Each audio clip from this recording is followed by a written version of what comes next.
జర్మన్‌లో మనం ఒక మ్యూజియం అయితే చూడటం జరిగిందనమాట. అంటే మన దగ్గర గూడా ఉంటాయి మ్యూజియం. ఇక్కడ గూడా మ్యూజియంలో ఏమేమి ఉంటాయి, ఎలా ఉంటాయనేది మనం చూడటం జరిగింది. ఇది బయట మనకి ఇలా కనిపించిందనమాట ఒకటి. అంటే మన దగ్గర ఉన్నట్టే దాదాపు ఇక్కడ గూడా మనకి బొమ్మలు కనిపించినాయి. ఇక్కడ కొంచెం అంటే ఈ దేశానికి వీళ్ళకి ఎక్కువ ఫేమస్ అయినవి కొన్ని ఉంటాయి. మామూలుగానే ఇంటర్నేషనల్ లెవెల్‌లో ఉండేవి కూడా ఉంటాయి కాబట్టి వాళ్ళు అవి ఇవి మిక్స్ చేసి ఈ మ్యూజియంలో అయితే పెట్టడం జరిగిందనమాట. ఇది మామూలుగా మనం ఏమంటామో ఈ మన ఆహ్, చచ్చిపోయిన జంతువులు ఎలా ఉంటాయి, వాటి అస్థపంజరాలు ఎలా ఉంటాయనే దాని మీద ఇక్కడ లోపల ఇండోర్ అనమాట. ఇది లోపల ఒక హాల్‌లో ఉంటాయన్నమాట ఇవన్నీ. చూసారుగా ఇవి మొత్తం అస్థపంజరాలనమాట.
ఇవన్నీ గూడా లోన్ సైడు అంటే మనకి లోపల హాల్ లోపల ఉంటవి.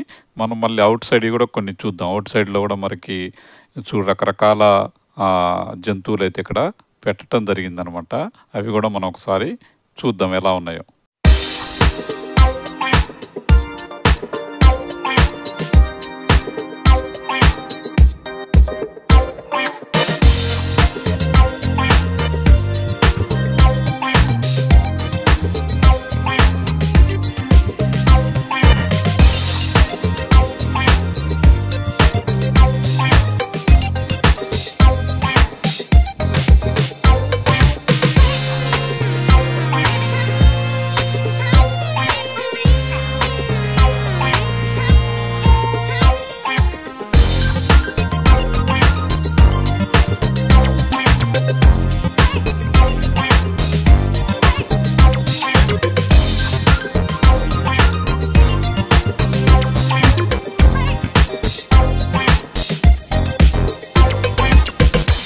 కొన్ని బొమ్మలైతే మన దగ్గర ఉన్నట్టే కనిపించినాయి. కొన్ని అక్కడకి సంబంధించినవి కనిపించినాయనమాట.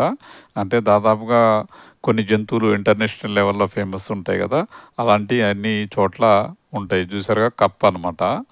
చూసారుగా మన దగ్గర గూడా ఉంటది. ఇక్కడ గూడా కనిపించినాయి. బల్లులు అంటే రకరకాలుగా ఇక్కడ గూడా మనకి అంటే అన్ని చోట్ల ఉండేవి ఉంటాయి. ఇక్కడ ఆ దేశాలకు సంబంధించిన కొన్ని జంతువులు గూడా మనకి ఉంటాయన్నమాట. జంతువులే కాకుండా మనకి రకరకాల మొక్కలు గూడా మనకి అక్కడొకటి కనిపించినాయన్నమాట. దాదాపుగా ఫేమస్ అయిన మొక్కలు. ఇది చూసారుగా ఇది ఎక్కడ చూసినా మనకి కనిపిస్తది మనకి. ఏ దేశంలో పోయినా ఈ బొమ్మ లేనిదైతే ఏ మ్యూజియము ఉండదేమో అనిపిస్తుంది నాకైతే.